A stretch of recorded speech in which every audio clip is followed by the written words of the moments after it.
Atlantis atau benua Atlantis merupakan suatu peradaban yang masih menjadi misteri hingga saat ini. Kerajaan Atlantis termasuk dalam peradaban tertua di dunia. Mitos tentang peradaban Atlantis dikemukakan pertama kali oleh Plato.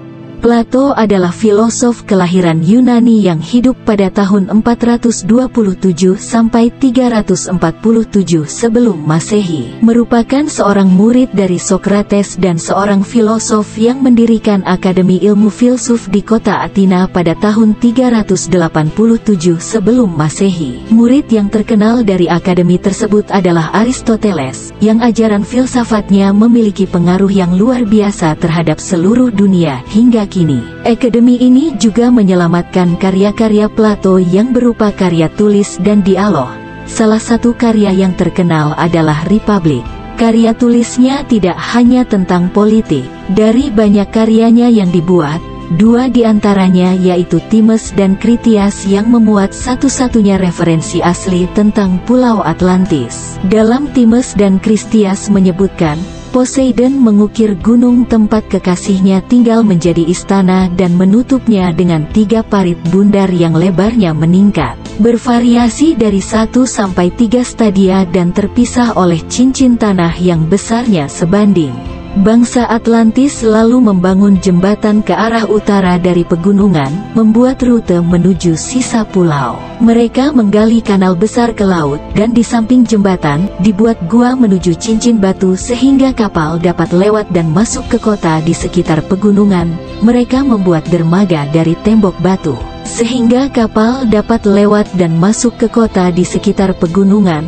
Mereka membuat dermaga dari tembok batu parit. Setiap jalan masuk ke kota dijaga oleh gerbang dan menara, dan tembok mengelilingi setiap cincin kota. Tembok didirikan dari bebatuan merah, putih, dan hitam yang berasal dari parit, dan dilapisi oleh kuningan, timah, dan orichalcum, erunggu atau kuningan.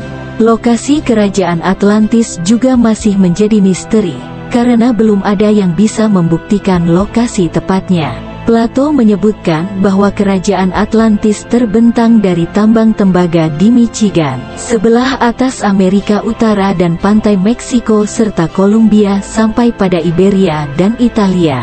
Kerajaan Atlantis melintasi Afrika Utara hingga ke perbatasan Mesir. Hal ini menjadikan kerajaan Atlantis mencakup lebih banyak wilayah dan bangsa daripada masa imperialisme Romawi. Luasnya wilayah ini bertahan hingga bangkitnya kerajaan Inggris. Mitologi menggambarkan adanya sebuah daratan raksasa di atas Samudera Atlantik dengan diikuti peradabannya. Di atas daratan tersebut terdapat sebuah istana yang dikelilingi tembok emas dan berpagar perak. Pelabuhan dan kapal juga dilengkapi dengan berbagai peralatan.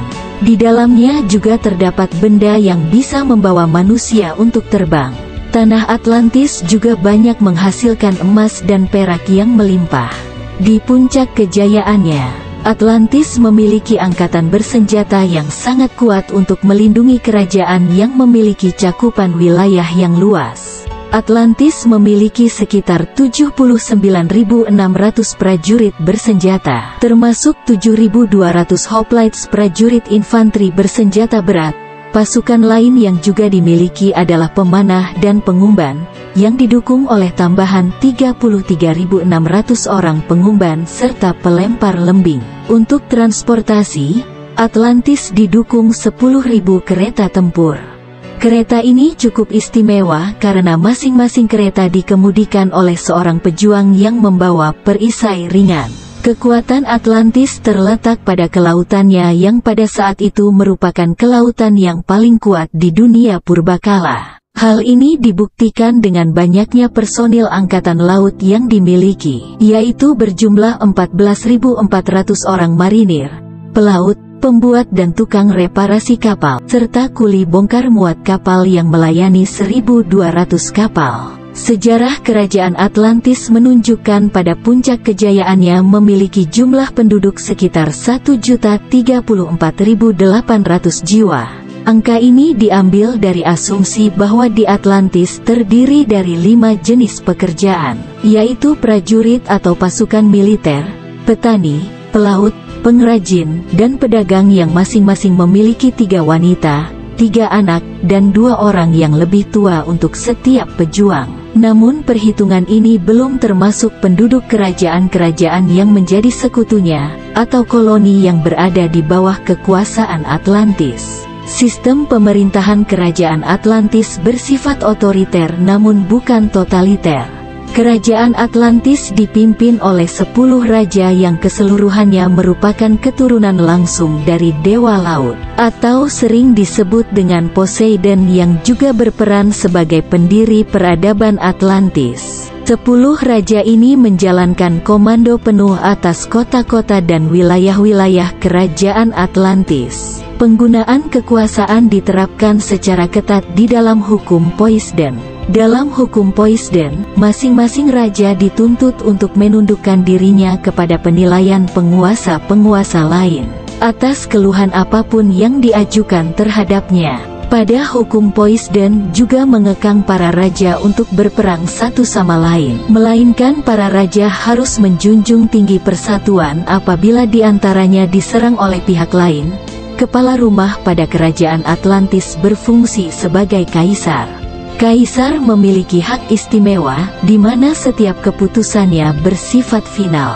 Dalam hukum Poseidon dinyatakan bahwa para wali dituntut untuk memerintah dengan hikmah dan penguasaan diri. Siapa saja yang menyimpang dari hukum akan dituduh bersumpah palsu dan melanggar sumpah. Pelaku pelanggaran-pelanggaran utama akan dijatuhi hukuman keras. Di suatu masa, kerajaan Atlantis akan melancarkan serangan ke Athena. Namun tiba-tiba Atlantis dilanda bencana. Bencana yang datang berupa meletusnya gunung berapi, gempa, pencairnya es, dan banjir.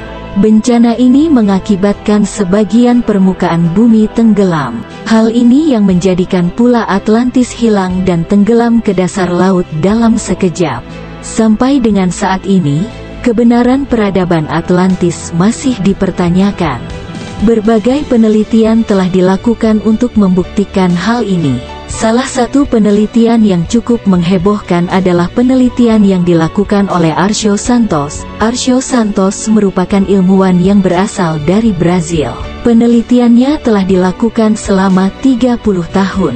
Penelitiannya ditulis pada buku Atlantis, The Lost Continent Finally Found, The Definitive Localization of Plato's Lost Civilization. Hasil penelitiannya mengungkapkan 33 perbandingan, seperti luas wilayah, cuaca, kekayaan alam, gunung berapi, dan cara bertani yang menurutnya bahwa Atlantis adalah Indonesia.